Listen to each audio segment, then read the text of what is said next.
대학과 함께 같이 알아본 대학생 멘토 연합 멘토 김시현입니다. 만나서 반갑습니다. 네, 저를 간단하게 소개해드리면 저는 현재 신촌에 살고 있고 22살이고 사회복지학과를 3학년으로 재학 중입니다. 저는 지금 하고 있는 한국대학생 멘토연합 멘토링 외에도 이와 같은 다른 동아리 활동도 같이 하고 있습니다. 네, 이 사진 3개는 저를 나타내는 사진이라고 할 수 있는데요. 제가 자취를 하고 있기 때문에 요리하는 것도 좋아해서 제가 직접 요리한 사진도 가져왔고, 이거는 이제 한강 사진이에요. 한강은 제가 정말 좋아하는 곳이라서 자전거를 타고 일주일에 한두 번은 꼭 가게 되는 것 같아요. 그래서 찍었던 사진 중에서 가장 예쁜 사진을 가져왔고요. 이거는 제가 살고 있는 집을 가져왔는데요. 사진인데 제가 집 꾸미는 것도 좋아해서 잘 나온 사진으로 하나 가져와 봤습니다. 여러분도 나중에 대학생이 되시면은 저처럼 자취를 하시는 분도 있고 아닌 분도 계시겠지만, 자취를 한다면 이렇게 좀 자기가 좋아하는 거 해보면서 재밌게 살면 좋아서, 사회과학은 지식을 연구하는 거예요. 근데 이 사회복지는 그런 사회과학적인 지식을 활용하고 실천하는 것이라고 말할 수가 있는데요. 예시를 들어서 설명해 드리면은 사회복지에서 이런 사회과학적 지식을 실천하는 방법을 얘기를 해드릴게요. 첫 번째로 어떤 사회에 문제점이 있는지를 먼저 파악을 해요. 그래서 우리나라에 최근에 도입된 제도 중에 하나가 아동수당이라는 제도가 있는데, 이 아동수당은 현재 만 7세 미만의 아동이 있는 가정의 경우에 소득과 상관없이 월 10만 원씩을 아동 한 명당 제공을 하고 있어요.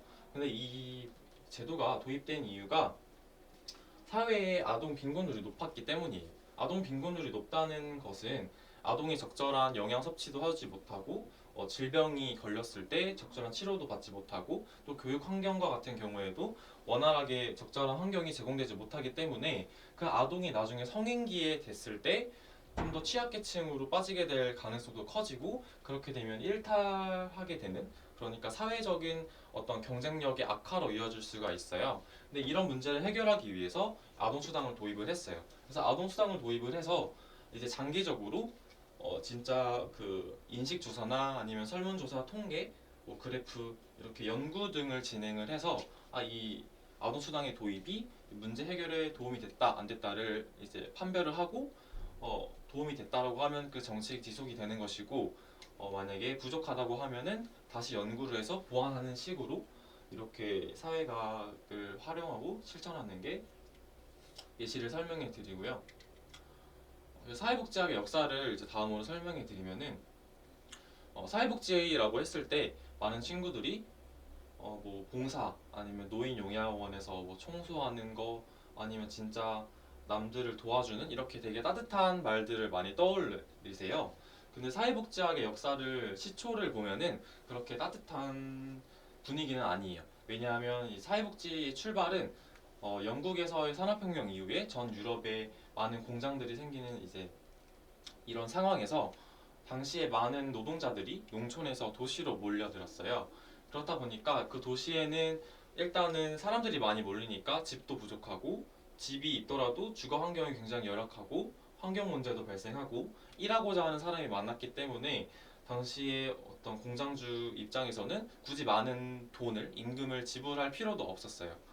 게다가 그 당시에 사람들은 하루 24시간 중에서 18시간까지도 일하는 사람도 많았고, 그 이상으로 일하는 사람도 분명히 있었어요. 그리고 게다가 당시에는 어떤 산업재해 보험이라는 개념도 전혀 없었기 때문에 기계에 의해서 아니면 손발이 상해를 입거나 그렇게 되더라도 절대 보상받거나 하는 일도 없었고, 보상을 받지 못한 채로 당장에 일을 하지 못하면 굶어 죽으니까 부상을 당한 채로 일을 하고, 이렇게 굉장히 암울한 상황이 있었고, 그 당시에 노동자들은 성인 남성이 아니라 여성과 아동, 여러분보다 어린 아동도 포함이 되어 있었어요. 그래서 굉장히 열악한 상황에 당시 사람들이 있었고, 그렇다 보니까 하층민 등을 중심으로 한 어떤 반란이나 봉기가 굉장히 많은 혼란한 시기가 있었어요. 근데 그런 봉기나 혼란을 싫어했던 사람들은 공장주나 아니면 정치적인 어떤 이미 걸 기득권을 가진 사람들이었을 거예요. 그래서 그런 사람들이 공장법이나 구빈법 등을 만들어서 조금 통제하려고 했어요. 당시에 장애가 있어서 노동 능력이 없는 사람들을 구빈원에 이렇게 한 곳에 몰아놓고 관리하고 공장법을 만들어서 조금 임금 수준을 조금 높여주고 해서 약간 그런 반란을 무마하려는 이렇게 통제하려는 식으로 시작이 되었다가 이제 나중에는 이제 대학생 등을 중심으로 해서 이런 사람들의 인권에 대한 목소리가 나왔고 그래서 뭐 여러 가지 운동 등이 일어나면서 현재와 같은 사회복지 제도가 갖춰지게 됐는데요. 그래서 현재의 사회복지 제도라고 하면은 사회보장제도를 거의 일컫게 되고요. 사회보험, 공공부조, 사회복지 서비스가 있고 그 다음에 그 관련해서는 관련 복지제도라고 또 나와 있는데 제가 설명해 드리면은 사회보험과 공공부조는 결국에는 금전적인 지원을 하는 거예요.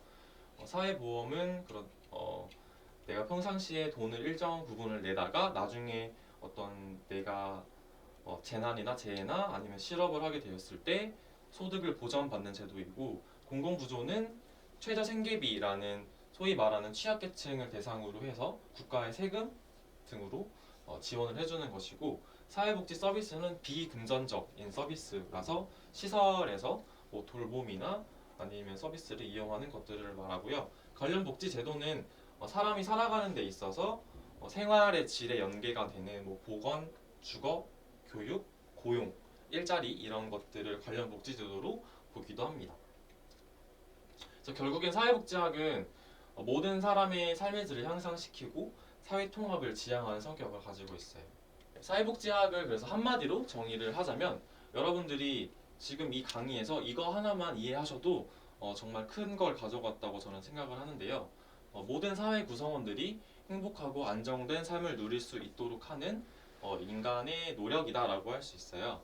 사람은 누구나 이렇게 태어나고 나중에 결국에는 병들고 죽게 되는 생로병사를 거치게 되는데요.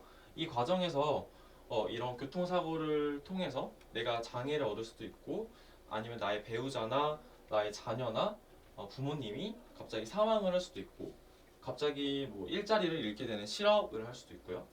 뭐 갑자기 병이 걸릴 수도 있어요. 이런 것들이 사회적 위험이라고 하는데요.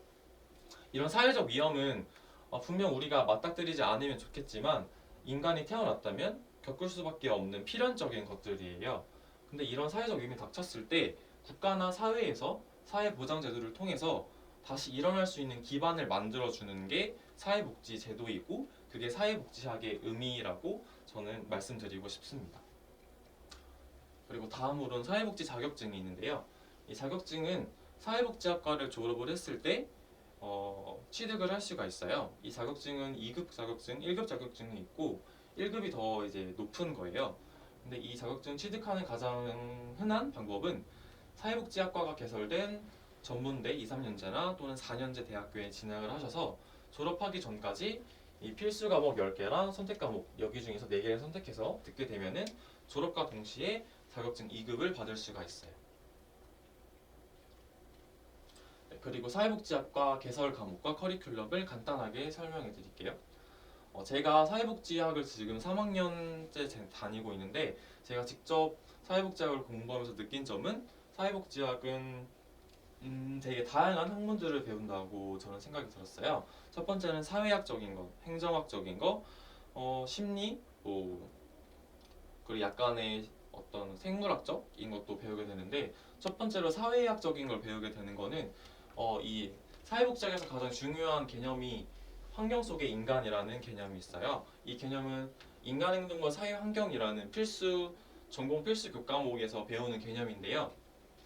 이 환경 속의 인간이 무엇이냐고 하면 사회복지학은 결국에는 어떻게 보면 사람들이 필요로 하는 욕구를 충족시켜주는 거라고 볼 수가 있는데 그 사람들의 욕구는 사람들이 처해 있는 환경마다 다를 수밖에 없어요. 두 명의 사람이 있다 하더라도 가난하거나 부유하거나 도시, 농촌, 다문화, 조선, 여종 뭐 이런 식으로 환경이 다 다르기 때문에 욕구가 다를 수밖에 없고 그런 환경과 욕구를 모두 파악을 해야만 사회복지 정책과 서비스를 더 나은 방향으로 제공할 수 있다고 보기 때문에 이 환경 속의 인간이라는 개념을 굉장히 강조를 하고 있어요.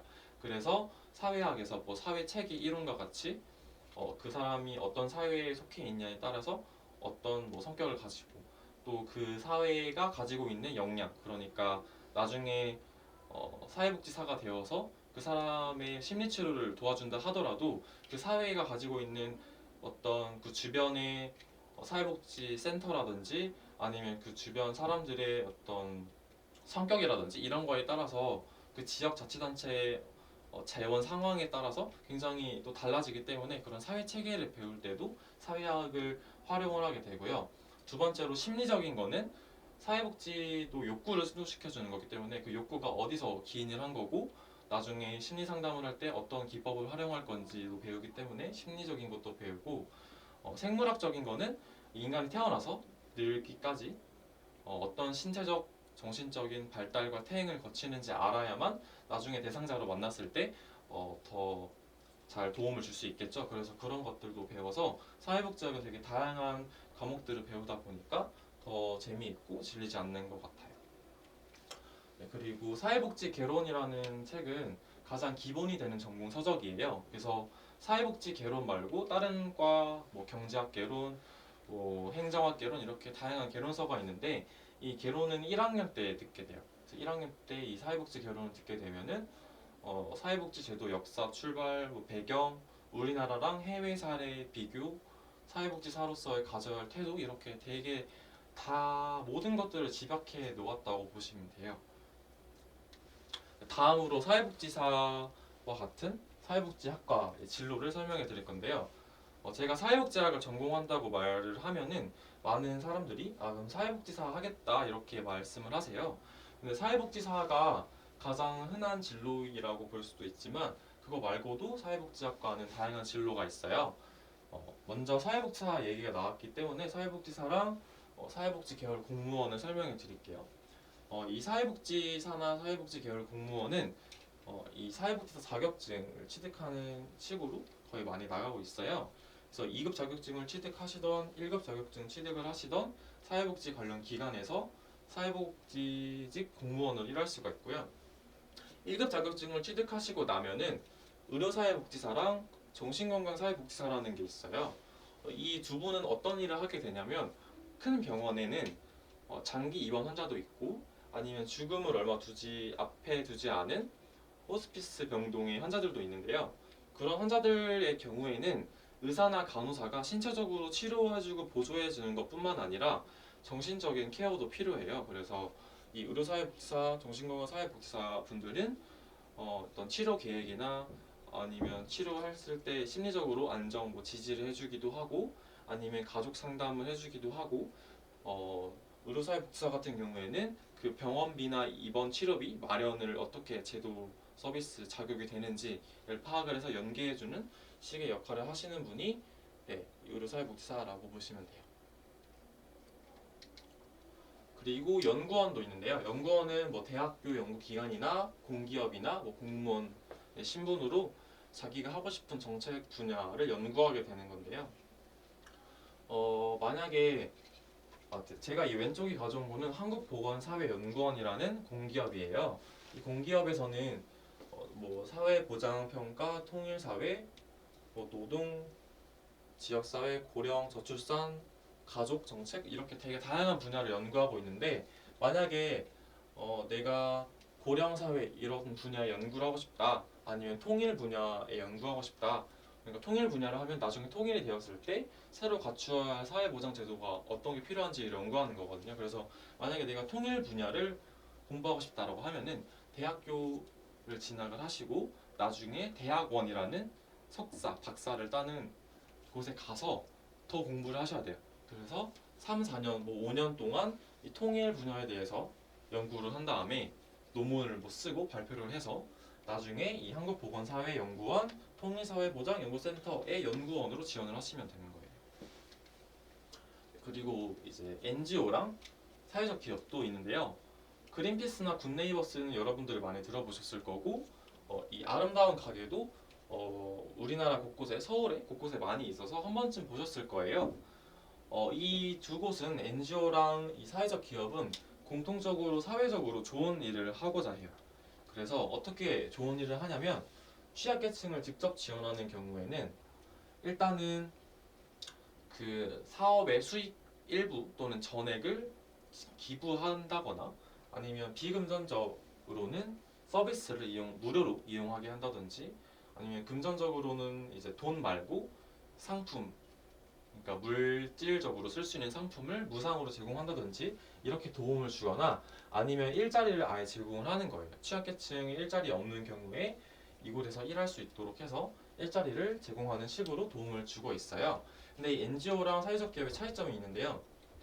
NGO는 인력 수급을 자원봉사자를 통해서 거의 하고 돈의 마련도 기부금을 통해서 해요. 그렇다 보니까 운영할 때 불확실성이 조금 있고 큰 금전적으로나 아니면 큰 행사, 큰 이벤트를 네, 큰 사업을 벌이지는 못해요. 하지만 사회적 기업 같은 경우에는 이제 수익성을 띈 사업도 진행을 하기 때문에 NGO보다는 조금 더 큰 사업을 규모를 확장을 할 수가 있어요.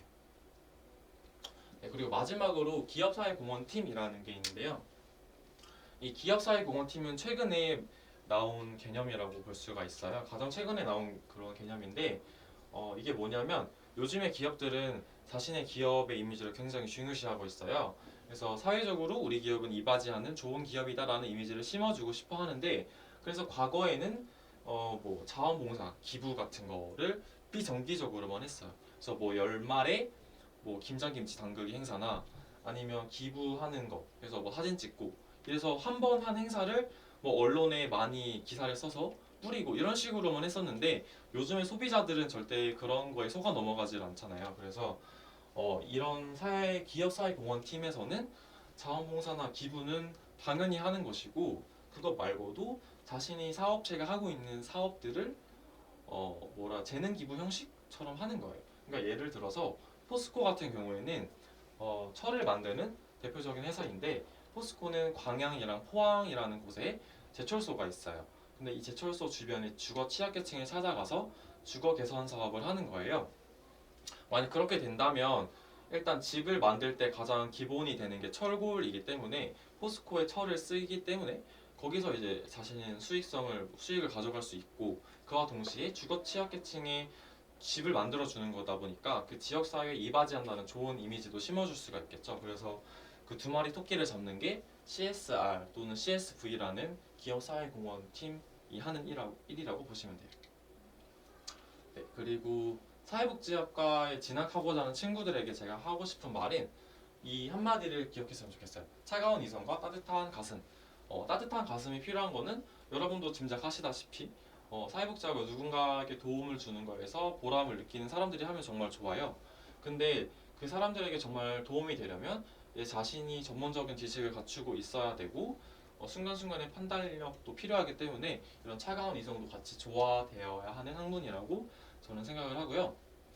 그리고 사회복지학과에 만약에 진학을 했을 때 어려움을 겪는 친구들을 보면은 조금 처음 만난 사람들이랑 얘기를 하기가 조금 꺼려한다든지 아니면 팀플 이렇게 많은 게 부담스러워하는 친구들은 조금 힘들어하더라고요. 그래서 만약에 사회복지학과에 내가 맞나 안 맞나를 좀 생각해 본다면 처음 보는 사람과도 얘기를 하는 게 그렇게 어렵지 않고 사람을 만나는 거나 그런 게 즐거운 사람들이라면은 친구들이라면 와서 어려움을 겪는 일은 없을 거라고 저는 생각을 합니다. 저는 중학교 1학년 때 수학 시험에서 9점을 맞은 적이 있어요. 10점 만점이 아니라 100점 만점의 9점이었어요. 제가 이거를 멘토링에 나가서 말씀을 드리면 저처럼 한 자릿수 받아본 친구들은 거의 없더라고요. 네, 제가 그때는 수학이랑 영어를 정말 못하고 싫어해서 성취도 ABCD 중에 뭐 D를 받고 이런 학생이었어요. 그래서 공부하는 것도 싫었고 그냥 제가 좋아하는 과목만 공부하고 이런 식으로 하고 친구들이랑 그냥 많이 어울리고 그랬었는데 제가 이제 갑작스럽게 환경이 변화하게 되면서 좀 정신을 차리게 된 거예요. 근데 저는 이게 그렇게 긍정적인 계기는 아니라고 보지만 결과적으로는 저의 인생에 많이 도움이 됐다고 저는 생각이 들어요. 이런 일을 겪으면서 네, 제가 갑자기 이제 시골로 전화를 가게 됐어요. 제가 태어난 곳은 경기도 부천이고 여기서 중학교 2학년 때까지 쭉 살았어요. 여기가 제가 살던 동네예요. 여기가 제 집인데 근데 이제 중학교 2학년 겨울방학 때 전라남도 완도군 노화도라는 섬으로 네, 여기서 여기까지 이렇게 온 거예요. 여기가 진짜 그 노화도라는 섬이에요. 이렇게 되게 바다가 되게 파랗게 예쁘죠. 여기 있는 거는 막 김이랑 전복이랑 뭐 다시마 이렇게 양식하는 것들인데요. 진짜 섬이라서 배를 타고 들어가는 곳이었고 이 노아도에는 한 5천 명도 안 살아요. 거의 할머니 할아버지 분도 많이 계시고 아무튼 제가 이 중학교 2학년 말에 겨울방학 때 갔으니까 노아중학교라는 곳에 가게 됐는데 여기 한 학년에 한 50명의 친구들이 있었어요. 근데 제가 이곳을 가니까 사투리도 좀 심해서 말을 처음에 잘 못 알아먹기도 했고 여기 있는 친구들은 뭐 태어나서 유치원, 뭐 초등학교 다 뭐 같은 학교나 같은 유치원 나오고 한 달이 건너면 아는 사이기 때문에 서로 너무 친했어요. 그래서 제가 친해지기도 정말 힘들었어요. 그리고 갑자기 이렇게 이런 시골로 오다 보니까 내가 여기 부천에 있을 때처럼 그냥 아무 생각 없이 그냥 살면은 안 될 것 같다는 생각이 저는 그때 들었어요. 그래서 그냥 무작정 공부만 했어요. 그냥 무작정 그냥 공부를 한번 해봤어요.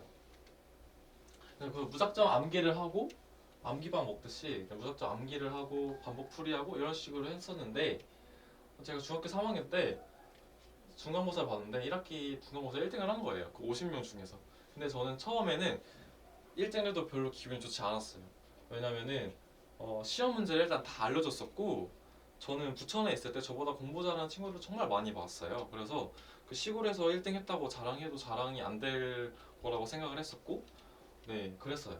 여러분도 만약에 저 같은 환경이었으면은 시험 문제 다 알려줬기 때문에 가면 1등 할 수 있었을 거예요. 근데 제가 처음엔 그렇게 생각을 했다가 그래도 내가 1등을 한 거는 내가 노력을 해서 얻은 결과잖아. 그리고 1등이란 자리가 주는 욕심도 있고 하다 보니까 공부를 계속 하고 싶은 거예요. 내가 1등 하고 싶다. 이렇게 생각이 들어서 공부를 계속 하게 됐는데 제가 여기서 말씀드리는 거는 제가 1등이다 자랑하는 게 아니라 여러분도 목표를 세워서 달성하는 것들이 있을 거예요. 근데 그게 아무리 작은 거라 하더라도 그거는 자기가 노력을 해서 얻은 결과이기 때문에 거기서 내 자신에게 좀 토닥토닥 해주면서 자신감을 얻어가는 그런 계기가 됐으면 좋겠어서 말씀을 드리는 거예요. 근데 저는 여전히 수학을 정말 너무 어려웠어요. 수학은 물론 지금도 못하고 어렵지만 그때는 정말 정말 힘들었어요. 그래서 제가 고등학교는 이제 다른 곳으로 가게 됐는데 좀 더 큰 지역으로 갔어요. 근데 고등학교에 가서도 공부 방법은 크게 바뀌지 않았어요. 무한 반복 문제풀이하고 공부 벌레였어요. 그래서 그때 당시까지만 해도 저는 꿈이 딱히 없었어요. 무슨 학과, 무슨 대학교 가겠다가 아니라 좋은 성적 받아서 좋은 대학교 가서 좋은 직장 가야지. 그냥 소위 잘 먹고 잘 살아야지 이런 계기로 공부를 했었던 것 같은데 제가 이제 또 이제 진로 선택 계기가 술술 이제 앞으로 나올 거예요. 첫 번째는 제가 할머니 할아버지가 편찮으셨기 때문에 이 시골로 갔었어요.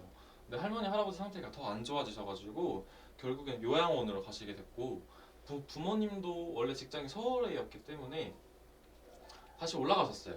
근데 저는 고등학교를 이미 여기를 다니고 있었기 때문에 고등학교를 옮기는 것보다 이미 다니는 곳에서 하는 게 낫겠다는 생각이 들어서 혼자 고등학교 1학년 때부터 생활을 하게 됐어요. 평일에는 기숙사 생활을 하고 주말에는 이렇게 배를 타고 이렇게 왔다 갔다 하는 생활을 했어요. 그래서 여기서 학교에서 걸어서 버스 정류장까지 가서 버스 정류장에서 항구까지 가서 항구에서 배를 타고 항구에 내리면 버스를 타고 읍에 들려서 먹을 거 사가지고 택시를 타고 집에 가서 해먹고 다음날 되면 다시 가고 이렇게 주마다 생활을 했어요. 그렇다 보니까 혼자 생활하니까 그냥 아무리 부모님 용돈을 주고 뭐 전화를 가끔 하더라도 그냥 막연하게 외로운 거예요. 그리고 주변 친구들 같은 경우에는 뭐 기숙사 뭐 짐을 나를 때도 부모님이 뭐 다 도와주고 하는데 저는 혼자 엄청 큰 박스를 가지고 낑낑대면서 하고 아니면 시험 기간에 맛있는 거 해줬다라고 하는데 뭐 저는 뭐 없고 하니까 되게 많이 외로웠어요. 그렇다 보니까 제 주변에 있는 이 독거노인 분들이나 아니면 여기가 바닷가고 시골이다 보니까 외국인 노동자도 굉장히 많았는데 그분들의 심정도 약간 이해가 되는 거예요. 물론 저보다 더 외로웠겠지만 그래서 공부를 포기하고 싶을 만큼 힘든 적도 있었고 내가 그러면서 저는 잘 먹고 잘 살기 위해서 그 진로 희망에다가 경제학 정책 연구원 되고 싶다고 했는데 그게 내가 정말 하고 싶은 건가 내가 잘할 수 있는 건가 라는 생각이 조금 들었어요. 그리고 1학년 때부터 해왔던 멘토링이 하나가 있었는데 지역 아동센터에서 저는 뭐 중학교 애들을 대상으로 수학이랑 영어를 알려주는 것들을 했었는데 그때 당시 제가 만났던 멘티는 여자아이였어요. 중학교 1학년 여자아이였고 그 친구를 제가 맨 처음 만나서 아무리 말을 걸어도 대답을 해주지 않던 친구였어요. 그래서 2주차, 3주차가 돼서야 한두 마디 해주고 이랬는데 제가 그 친구한테 질문을 많이 했었어요. 뭐 어떤 과목을 좋아하냐, 학교에서는 뭐 하냐 이렇게 물어보면은 학교에서 잔대요. 그리고 좋아하는 과목도 없고 주변 친구들이랑도 잘 못 어울리는 것 같았어요. 그래서 제가 이 친구가 좀 어려운 상황에 있는 것 같아서 그 센터 선생님한테 상담을 해달라고 했었고 그 친구랑 상담을 해달라 이렇게 해서 나중에 친구 사정을 듣게 되니까 그 친구는 아버지가 알코올 중독자였고 자기랑 언니랑 이렇게 세 명이 살고 있었어요. 그래서 아빠가 이제 저녁마다 술을 먹고 그렇게 뭐 하기 때문에 자기는 새벽이나 밤마다 언니랑 두 명이서 밖에 나가 있는 거예요. 그러면 잠을 밤에 못 자고 학교에서 잠을 자고 중학교 1학년이다 보니까 부모님의 케어가 필요한데 그렇지도 못하다 보니까 학교 생활이나 친구 교육 관계에 있어서도 많이 어려움이 있었겠죠. 그래서 그런 너무 악순환에 빠져 있는 걸 보니까 정말 너무 안타까웠어요. 그리고 그 친구도 뭔가 홀로 외롭겠다는 생각이 들어서 그때 당시 저도 혼자 학교 생활을 하다 보니까 어떤 동질감도 느꼈고 그래서 이 친구를 내가 멘토로서 좀 잘 도와주고 좀 변화하는 모습을 좀 봤으면 좋겠다. 이 친구 옆에 누군가 응원해주는 사람이 한 명이라도 있다는 느낌을 주고 싶다라는 생각으로 멘토링을 하면서 그 친구가 이제 조금씩 더 말을 하고 이런 모습을 보다 보니까 되게 보람을 많이 느꼈어요. 그래서 소외계층을 돕는 사회복지 정책 연구가라는 꿈을 가지게 돼서 그거를 목표로 해서 계속 공부를 했던 것 같습니다. 그리고 제가 뭐 고등학교 때는 대학교 어떤 학과 진학 희망도 제 동기부여라고 할 수 있지만 대학생 이후로는 시간적으로나 금전적으로나 알바도 하고 하다 보니까 훨씬 더 여유가 많아요. 그래서 그때 대학생활 이후로 하고 싶은 일들을 적은 버킷리스트 이런 걸 적어서 힘들 때마다 보면서 오, 네, 많이 힘이 됐던 것 같기도 하고 그래서 1학년 때 다 했어요. 뭐 여행도 가고 동아리도 하고 네, 이런 걸 다 해서 여러분도 버킷리스트를 한번 작성을 해서 네, 대학생활 때 하고 싶은 것들을 적어서 그걸 바탕으로 좀 동기부여 중요한 거는 개념이에요. 개념을 저는 정말 강조하고 싶어요. 왜냐하면 지금 중학생까지만 해도 아마 내신 시험은 거의 암기식으로 할 텐데 고등학교 내신도 암기라고 볼 수 있어요. 하지만 결국에는 수능을 봐야 되기 때문에 수능에서는 절대 개념을 암기해서 막 1초 만에 몇 초 만에 푸는 문제가 절대 아니거든요. 그래서 개념을 이해하는 게 필요한데 어, 저는 그래서 고등학교 때 공부를 했을 때 뭐 내신이나 수능이나 노트를 많이 활용을 했어요. 근데 이 노트를 쓸 때 단순하게 어떤 공식이나 암기를 적은 게 아니라 공식 뭐 공식이랑 뭐 내용 적은 것도 있었지만 뭐 그림도 그리고 화살표로 뭐 구조도 그리고 그리고 교과서 문제집 뭐 인강에서 얻은 정보들을 한데 다 모아놨어요. 그러니까 제가 교과서 읽으면서 밑줄 친 부분 뭐 선생님 필기한 내용 문제집에 있는 내용 인강 들으면서 필기한 내용 이런 것들을 한데 모아서 노트 하나에다 다 넣는 거예요, 내용을.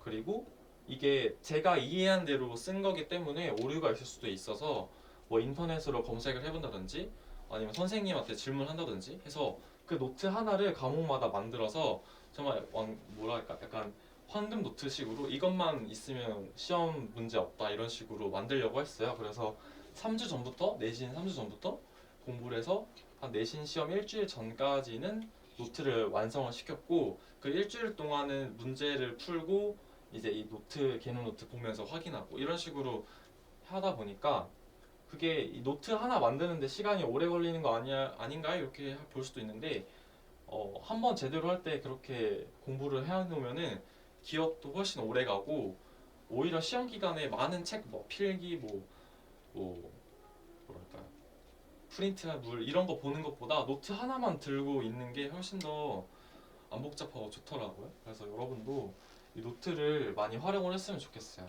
그러니까 이 노트는 중요한 거는 개념을 적는 건데 내가 이해한 말대로 적는 거예요. 내가 내 개념으로 체화하는 거예요. 내 걸로 아예 소화를 하는 거기 때문에 개념이랑 문제 공식 이런 걸 보고 내가 이해한 대로 설명을 덧붙이는 게 가장 중요한 것 같아요. 네, 저는 이상으로 모든 내용이 끝나서 마지막으로 제가 이거 하고 싶은 제 신조라고 할 수 있는데요. 하늘은 스스로 돕는 자를 돕는다 이런 말이 있어요. 그러니까 내가 어떤 바라는 바가 있으면 간절함 말고도 스스로 돕는, 그러니까 내가 스스로 노력을 하고 준비가 돼야 도와주려 해도 도와줄 수가 있겠죠.